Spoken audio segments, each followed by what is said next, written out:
പുതിയ വീഡിയോയിലേക്ക് എല്ലാവർക്കും സ്വാഗതം. അപ്പോൾ ഇന്നത്തെ നമ്മുടെ റെസിപ്പി ഒരു ഫിഷ് ഫ്രൈ ആണ് കേട്ടോ. സാധാരണ മസാലയിൽ നിന്നൊരു വ്യത്യസ്തമായ മസാല ചേർത്തിട്ട് ആണ് ഇന്നത്തെ ഒരു ഫിഷ് ഫ്രൈ റെഡിയാക്കുന്നത്. അപ്പോൾ അതെങ്ങനെയാണെന്ന് നോക്കാം. അതിന് വേണ്ടിയിട്ട് ഞാനിവിടെ ചൂര മീനാണ് കേട്ടോ എടുത്തിട്ടുള്ളത്. അതുപോലെ ചെറുതായിട്ട് കട്ട് ചെയ്തെടുത്തിട്ടുണ്ട്. അപ്പോൾ ദശക്കട്ടിയുള്ള ഏത് മീനായാലും നമുക്ക് എടുക്കാം. ഇതുപോലെ തന്നെ കട്ട് ചെയ്തെടുത്താൽ മതി.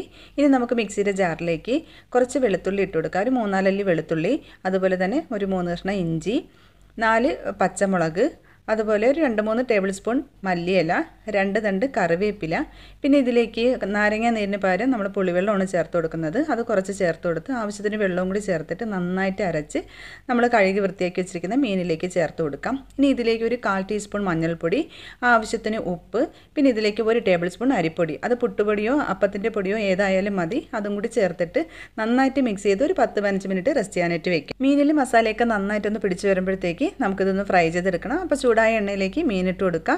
അതിനുശേഷം മീഡിയം ഫ്ലെയിമിൽ തീ വെച്ചിട്ട് തിരിച്ചും മറിച്ചിട്ട് ഇത് നന്നായിട്ടൊന്ന് ഫ്രൈ ചെയ്തെടുക്കണം. അപ്പോൾ എല്ലാം നന്നായിട്ട് ഫ്രൈ ചെയ്തെടുത്തതിന് ശേഷം ആ ബാക്കി വരുന്ന എണ്ണയിലേക്ക് തന്നെ 1 ടീസ്പൂൺ ഇഞ്ചി നീളത്തിന് അരിഞ്ഞതും, അതുപോലെ വെളുത്തുള്ളിയും ചെറുതായി നീളത്തിന് അരിഞ്ഞതും, 1 തണ്ട് കറിവേപ്പില, 2 പച്ചമുളക് ഇതുപോലെ ചെറുതായി അരിഞ്ഞത്, അതുപോലെ കുറച്ച് സവാള ഇതുപോലെ ചെറുതായി അരിഞ്ഞതും കൂടി ചേർത്ത് 1 നുള്ളി ഉപ്പും കൂടി ചേർത്ത് നന്നായിട്ടൊന്ന് വഴറ്റിയെടുക്കുക. ഒരുപാട് വഴറ്റിയെടുക്കേണ്ട ആവശ്യമില്ല. ഇതുപോലെ ചെറുതായി ഒന്ന് വഴണ്ടി വരുമ്പോഴത്തേക്ക് നമ്മൾ ഫ്രൈ ചെയ്ത് വെച്ചിരിക്കുന്ന മീൻ ഇട്ട് കൊടുക്കാം. ഇനി ഇതിൻ്റെ മുകളിലേക്ക് നമുക്ക് 1 ടീസ്പൂൺ കുരുമുളക് പൊടി, അതുപോലെ ഒരു 1/4 ടീസ്പൂൺ ഗരം മസാലയും കൂടി ചേർത്തിട്ട് നന്നായിട്ട് ഇതൊന്ന് മിക്സ് ചെയ്ത് കൊടുക്കാം. ചെറിയ തീയിൽ കുറച്ച് നേരം നല്ലതുപോലെ ഇതൊന്ന് മിക്സ് ചെയ്തെടുക്കണം. അപ്പോൾ മീനിൽ മസാലയൊക്കെ നന്നായിട്ട് പിടിച്ച് കുരുമുളകും ഗരം മസാലയൊക്കെ നല്ലതുപോലെ ഒന്ന് പിടിച്ച് വരുമ്പോഴത്തേക്ക് നമുക്കിത് വാങ്ങിയെടുക്കാം. ചൂടോടുകൂടി തന്നെ നമുക്ക് ചോറിൻ്റെ കൂടെയൊക്കെ കഴിക്കാൻ പറ്റിയ നല്ല ടേസ്റ്റി ആയിട്ടുള്ള ഒരു അടിപൊളി ഫിഷ് ഫ്രൈ ആണ്.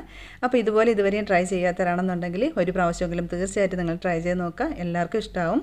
വീഡിയോ ഇഷ്ടപ്പെട്ടെന്നുണ്ടെങ്കിൽ ലൈക്ക് ചെയ്യാനും ഷെയർ ചെയ്യാനും കമൻറ്റ് ചെയ്യാനും മറക്കരുത് കേട്ടോ. അപ്പോൾ പുതിയ നല്ല ഈസി റെസിപ്പി ആയിട്ട് നമുക്ക് വീണ്ടും കാണാം. താങ്ക്